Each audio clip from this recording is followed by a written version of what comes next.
Hey everybody, today I just wanted to show some of the process that goes into making a song in LMMS by doing a cover of a track I really enjoyed from the Revolutionary Girl Utena movie. It's a track called Belladonna Snare. Variations of it played during the show as well, and I have a couple bits that were in the show but not in the movie version, and in the movie version but not in the show, kind of mixed together here. So it's kind of a rearrangement slash mashup. I'm going to go ahead and play the actual rearrangement now. I'm just going to note that I couldn't really do the violin track and stuff like that just the way it is in the song. I tried to make it more simple than it is since I don't have an actual orchestra in hand, but I also tried to make it a little more bombastic. It's a bit louder, it kind of hits you harder. So here goes nothing.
Since it was a very sort of orchestral piece, I went hunting for good VSTs to use. So I'm using the EVM Grand Piano one, which is one of the best sounding piano VSTs that I think I've used so far.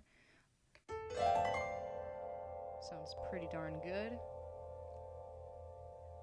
Got it all snazzied up with some reverb, some bass booster, amplifier, because it is pretty quiet and it doesn't really give you that many options for increasing the volume just within the VST itself. I've just recently started using the stereo enhancer effect because it just makes it sound nice in ways that you can't really quantify. It just makes it sound more stereo-y, which, you know, is always nice whenever you have headphones which are pretty close together around your head. It's actually got two amplifiers on it. This one's just a bit on the triple oscillator I made myself to...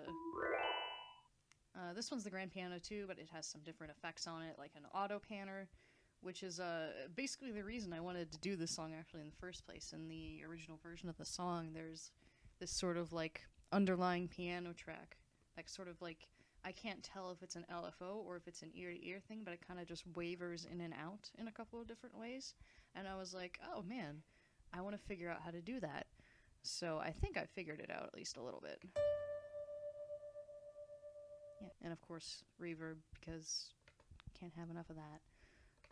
Rhodes is just on there to kind of boost it a little bit in the beginning, because it kind of sounds different and then it just turns into normal piano noises later on. Snazzy. The echo shows up later in the song. This was a really nice sound font called Fluid. Has some great stuff. There's like a ton of different just instrument patches, but I think the real sort of treat is the giant amount of really nice sounding percussion sets. Now, a lot of them don't have that much different from each other, but they're just very high quality sound. And let's be honest, a lot of the drum presets that come in LMS are not the highest quality sound. So, you know, it's always nice to have more options. Then there's another part from Fluid, sounds like this. Kind of a very nice sharp sound. This is just kind of like, I guess I felt too lazy to go in and automate the volume, so I just doubled up on the one piano track, so yay. And this one was specifically for the bit. This is a little bit of melody that's only in the show version. It's not in the movie version.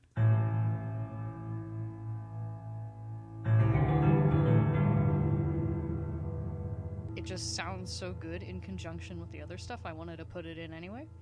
So I have it on another instance of the piano VST, but I've got some fun effects going on. So I've got the reverb, obligatory, bass booster. I had the reflector on, but then it was like making the computer freak out a little bit and didn't sound that great that I felt like I couldn't do without it. But the fun part really is the canyon delay, which I had never used before. And it sounds pretty good, especially because I can automate the low pass cutoff, which gives it this effect down here where it's like it's slowly opening up the sound. So it's like you're hearing it like, I don't know, from a cave, and it's just slowly coming towards you until it becomes just a clearer and clearer sound. Getting good sounding violin noises is actually pretty difficult too, because either they sound just like weirdly off tune, or they sound way too harsh, or like they're not using enough rosin on their bow or something, and it's just nasty.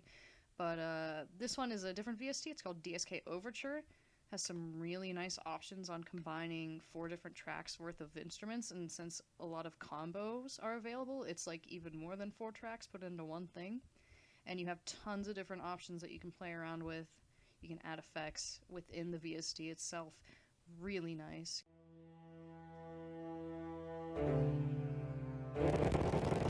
Just do that because it's a little CPU heavy. In the movie version, there's this very specific noise. Let me see if I can bring it up.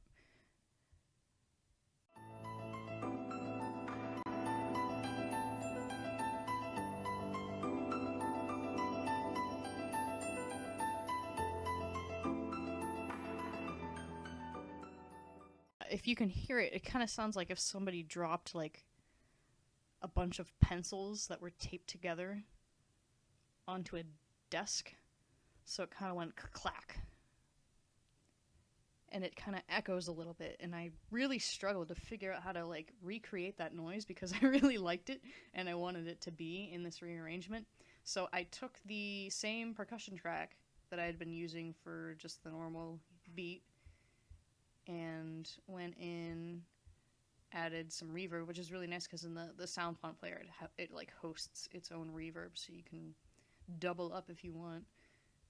I added an equalizer to kind of make it just sound a little bit less like it was just a bunch of percussion added together, because like once you start adding effects to drum sets, it's kind of difficult to make like, I don't know, like a snare not sound like a snare anymore, or to make like a cymbal hit not really sound like a cymbal, because it's like you can kind of half hear it, like the sort of signature of that sound, and it just doesn't sound like you've transformed it that much. So the equalizer actually helped a lot, changing some of the settings on there to just kind of mess with how it comes across to the ear to make it sound like something different. The Barry Satan maximizer, which I'm still not entirely sure how it affects the sound, but I liked how it worked in here, so I kept it in. The auto panner just adds to the echo afterwards. The canyon delay, same thing as that cameo bit. The pitch shifter helped because whenever you play a sound font, each piano key is a different sound. Like that. So if you go and just change the pitch, it's going to act like you're changing the pitch on a piano, so it's just going to bump the notes down, which is going to give you a completely different set of percussion instruments. So if you use a basic pitch shifter, it will kind of do it in post. It won't change the notes itself. It'll change the sound the notes make. So instead of having a high pitch cymbal turning into like a whistle or a snare drum or something, you're just going to have low pitched instead. So like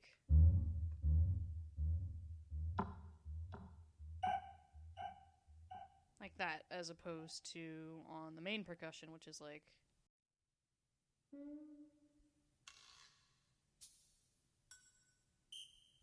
that. So that was really helpful in creating this sort of all-together sound that's at least somewhat like what it is in the actual song.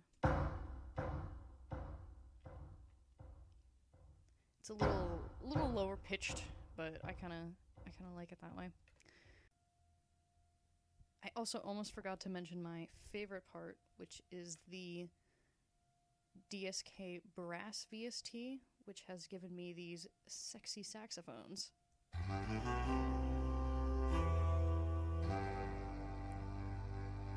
So good.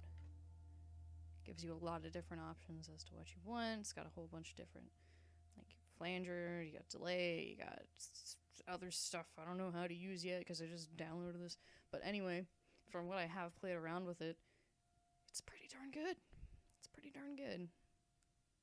Got a couple different effects, just the usual stereo enhancer and the reverb to make it sound super sexy. So good. I'll give credit where credit's due, though. I did not go and pick out every individual piano piece myself. I had a great MIDI as a reference, which I will link to down in the description.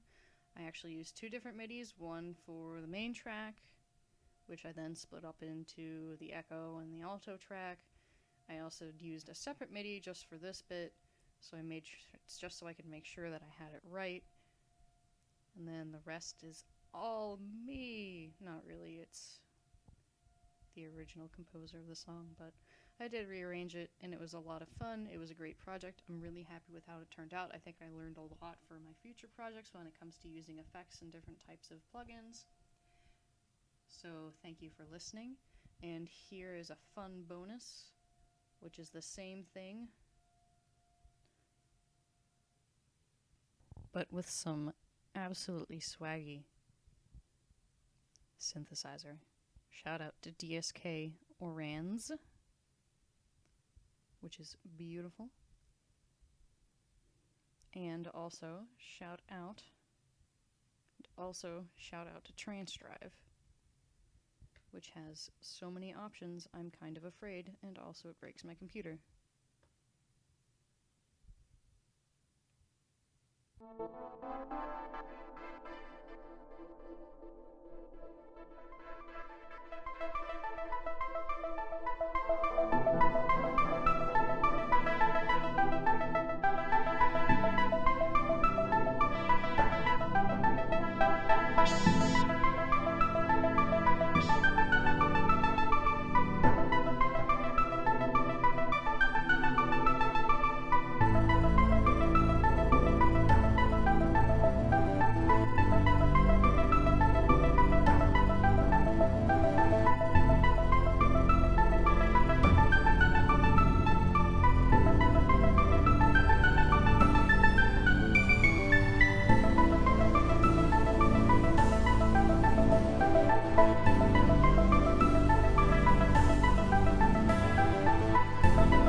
you.